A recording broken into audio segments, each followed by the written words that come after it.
قیامت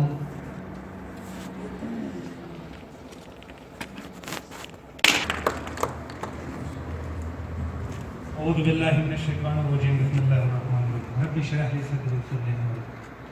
میں نے کہا تمہارا ٹیچرانو تاسو ټیچرانو هم مخې ته راځي خبرې کول باید د دغه شاګردانو په بدل خبرې وکړو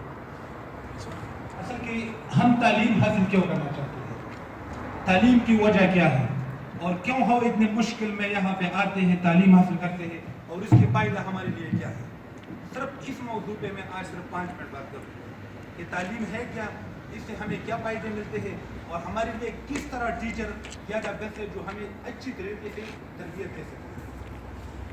تعلیم کا مقصد معاشرے کے لیے ایسے لوگوں کو تیار کرنا جسے معاشرے کی ضرورت ہے اور ہمارے معاشرے میں یعنی باجوڑ ایجنسی میں سب سے زیادہ ضرورت آج کل تعلیم کی ہے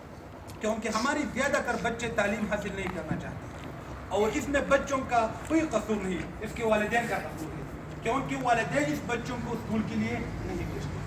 تو ہمارا مشن بھی یہی ہے کہ ہم بچوں کو بھی موٹیویٹ کر لیں اس کے والدین کو بھی موٹیویٹ کر لیں تاکہ وہ اسکولوں کی طرف آئے اسکول سے بچے کی زندگی بدلتی ہے اسکول سے بچے کی تربیت ہوتی ہے بچے میں اسکول کی ذریعے اس میں اخلاق آ جاتی ہے بچے میں اسکول کی ذریعے اس میں کردار آ جاتی ہے اگر آپ لوگ تعلیم حاصل نہیں کر لو گے اگر آپ لوگوں میں اویئرنیس پیدا نہیں ہوا تو مستقبل آپ لوگوں کا تعلق نہیں ہوگا اور آج کا جو دن ہے جو آپ لوگوں نے یہاں پہ ایک سیشن رکھا ہوا ہے ایک پروگرام آپ لوگوں نے ارینج کیا ہے واقعی یہ دن بھی بہت زیادہ قیمتی ہے پاکستان کی تاریخ میں لیکن کیوں ہم آج کے دن منا رہے ہیں کیوں ہم پریشان ہیں اس دن پہ کیونکہ اس دن میں قائد اعظم رحمۃ اللہ علیہ نے کچھ کیا تھا کیوں ہم اس کو یاد کرتے ہیں دنیا میں اور بھی بہت زیادہ لوگ چلے گئے ہیں کیوں ہم اس کو یاد نہیں کرتے کیونکہ اس شخصیت نے اس آدمی نے اس ملک کے لیے کچھ کیا ہے علامہ محمد اقبال قائد اعظم خوشحال خان خٹک اور بھی بہت زیادہ معزز لوگ ہیں جو ہم اپنے تاریخ میں اس کو یاد کرتے ہیں باقی لاکھوں لوگ چلے گئے ہم کسی کو بھی یاد نہیں کرتے اسی طرح ہم بھی اس معاشرے سے چلے جائیں گے ہمیں کوئی بھی یاد نہیں کرتا اگر ہم نے اس معاشرے کے لیے اگر ہم اس معاشرے کے لیے کچھ کر لیں گے لوگوں کو موٹیویٹ کر لیں گے لوگوں کو تعلیم کی تربیت دیں گے تو واقعی ہمیں بھی تاریخ یاد کر دیں گے یہاں پہ قاری صاحب نے ایک آیات پڑھا تھا وما خلقت الجن والانس الا ليعبدون اللہ تعالیٰ قرآن میں کہتا ہے I create man and jinn except that they would worship me میں نے انسان اور جن کو اس لیے پیدا کیا تاکہ وہ میری عبادت کریں ہم تو نماز پڑھتے ہیں زکوٰۃ دیتے ہیں روزہ رکھتے ہیں یہ عبادت ہے لیکن ایک اور عبادت بھی ہے جو کہ ہم وہ نہیں کرتے ہم پہ معاشرے میں بچوں کی حقوق ہے ہم اپنی بچوں کی حقوق کو مانتے ہیں اس کو تعلیم دیتے ہیں لیکن اپنے پڑوسی کی حقوق کو نہیں مانتے اپنی پڑوسی کی بچوں کو ہم ایجوکیشن نہیں دیتے اپنی پڑوسی کی بچوں کو ہم حقوق نہیں دیتے اور سب سے بہترین عبادت یہ ہے کہ آپ اپنی پڑوسی کے بچوں کو تعلیم دو گے اس کو آپ تربیت دو گے اگر آپ اس کو تعلیم نہیں دو گے تو یہ بچہ آپ کا بچہ تو ڈاکٹر بنے گا لیکن یہ ڈاکو بنے گا آپ کے بچے کا سارا مال یہ دب کر دے گا اگر آپ اس کو تعلیم نہیں دو گے تو اپنی بچوں کے ساتھ اگر آپ اپنی بچوں پہ 500 روپے مہینہ لگاتے ہو تو کم سے کم 50 روپے اپنے پڑوسی پہ اپنے غریب کے بچوں پر بھی لگاؤ کیونکہ اگر ہمیں باجوڑ کو آگے جانا ہے ہم باجوڑ کو میں نے ایجوکیشن لاہور میں حاصل کیا ہے جب بھی میں لاہور چلا گیا فرسٹ ٹائم تو ریئلی اردو تو الگ ہی بات ہے ہم پشتوں بھی کمیونیکیٹ نہیں کر سکتے تھے ہمارے پاس لہجہ ہی نہیں تھا بات چیت کا سٹائل ہمارے پاس نہیں تھا کیونکہ وہ معاشرہ الگ تھا اور ہم الگ معاشرے میں رہ رہے تھے جب میں وہاں پہ چلا گیا تو ہم رو رہے تھے کہ ہم کیا کر لیں کس طرح پریزنٹیشن کر لیں کس طرح دوسرے کے ساتھ اپنی یو کمیونیکیٹ کر لیں ہمارے پاس لہجہ نہیں تھا سٹائل نہیں تھا آج اسکولوں میں اور میں ایم ڈی صاحب سے بھی کہوں گا کہ اس اسکول میں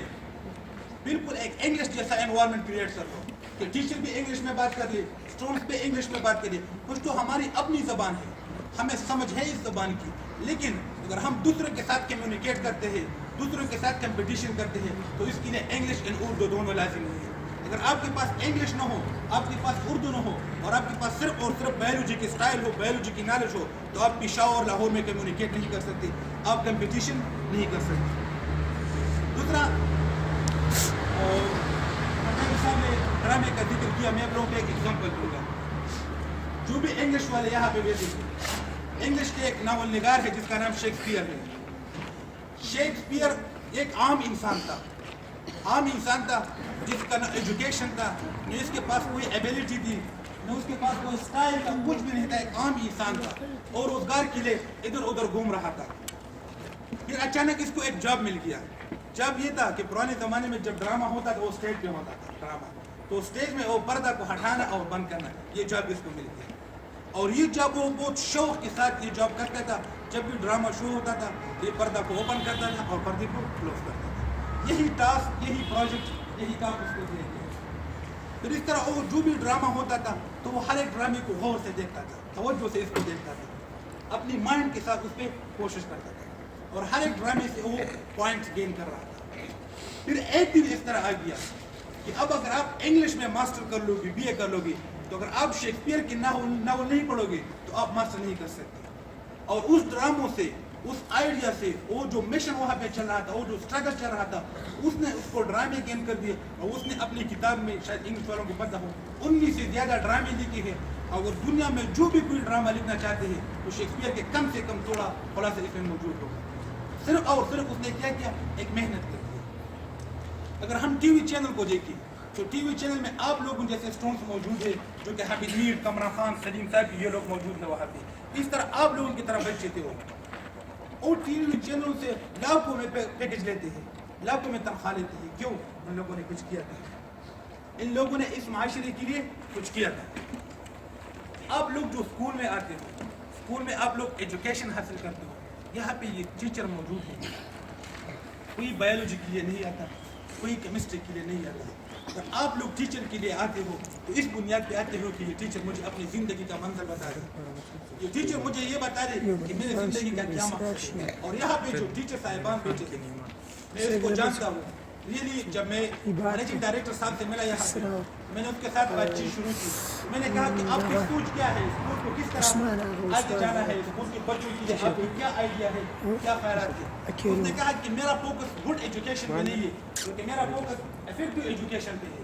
تو میں حیران ہو گیا کہ افیکٹو اینڈ گڈ ایجوکیشن میں کیا فرق ہے. تو پھر اس نے کہا کہ گڈ ایجوکیشن صرف اور صرف نمبروں پہ ڈیپینڈ ہے, کہ آپ زیادہ مارکس لو اور تم کامیاب ہوتے ہو بعد میں یا ناکام ہوتے ہو, یہ آپ کی مرضی. لیکن میرے ادارے کے لیے زیادہ نمبر لو. اور افیکٹو ایجوکیشن کا مقصد یہ ہے کہ آپ مارکس زیادہ لیتے ہو یا کم, لیکن اگر آپ سکسٹین ایجوکیشن کے بعد فارغ ہو جاؤ گے تو کم سے کم آپ ایک بہترین پوزیشن پہ ہوگے, کم سے کم آپ کے پاس ایک بہترین اسکل موجود ہوگا. ہر ایک کمپنی, ہر ایک جاب, ہر ایک لوگ آپ کو ہائر کر دیں گے. تو اس نے کہا کہ میرا فوکس کیا ہوگا, افیکٹو ایجوکیشن پہ ہوگا. اور جب بھی میں نے اس بچوں کی جو اسپیچ دیکھی, جو اس کا کردار جو دیکھا, حالانکہ اسکول کا اتنا ٹائم بھی نہیں ہوا, تو واقعی آپ سب لوگ انشاءاللہ آپ ڈاکٹر بھی ہے, انجینئر بھی ہے, پائلٹ بھی ہے, جتنے بھی بہترین شعبے ہیں پاکستان میں وہ سب آپ لوگ ہیں انشاءاللہ. اور اس ملک کو چلانے کے لیے آپ جیسی پھولوں کی ضرورت ہے. آپ جیسی پھول لوگ اس ملک کو آگے لے کے جاؤ گے. جی ٹائم بہت زیادہ کم ہے, آپ لوگ بھی اسپیچ کر لو گے, تو میرے پاس وہ الفاظ نہیں ہے جو میں آپ لوگوں کی بیان کر دوں. لیکن میں صرف یہی کہوں گا کہ ان بچوں کے مستقبل, ان بچوں کی سوچ اور باجوڑ کی سوچ, باجوڑ کے لوگ صرف آپ لوگوں کی طرف اس کی نگاہیں ہیں, اور آپ لوگ اس سوچ کو, اس بچوں کو مستقبل آپ لوگ انشاءاللہ دیں گے. Thank you sir.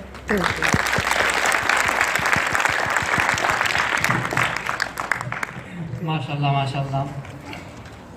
شاعر کہتا ہے کہ خودی کو کر بلند اتنا کہ ہر تقدیر سے پہلے, خودی کو کر بلند اتنا کہ ہر تقدیر سے پہلے, خدا بندے سے خود پوچھے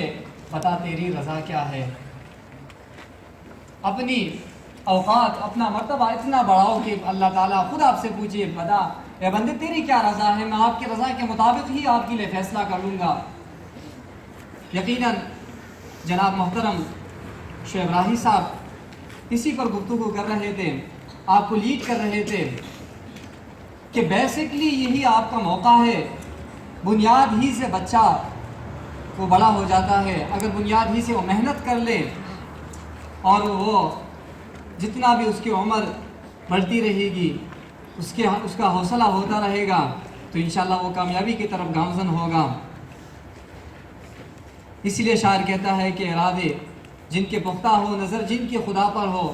ارادے جن کے پختہ ہو, نظر جن کے خدا پر ہو, تلاطم خیز موجوں سے وہ گھبرایا نہیں کرتے ہیں. وہی نہیں سوچتا پیسہ کہاں سے آئے گا, وہی نہیں سوچتا کہ کون کمائے گا، وہ نہیں سوچتا کہ میرے اور لوگوں کا کیا حال ہوگا. وہ اپنے تمام تر توجہ اٹینشن وہ اپنی تعلیم پر مرکوز کرتے ہیں. تو جناب شیخ ابراہیم صاحب اسی موضوع کے لیے وہ آپ کو لیڈ کر رہے تھے. ہم اس کے مختصر سے کلام کا بہت تشکر کرتے ہیں.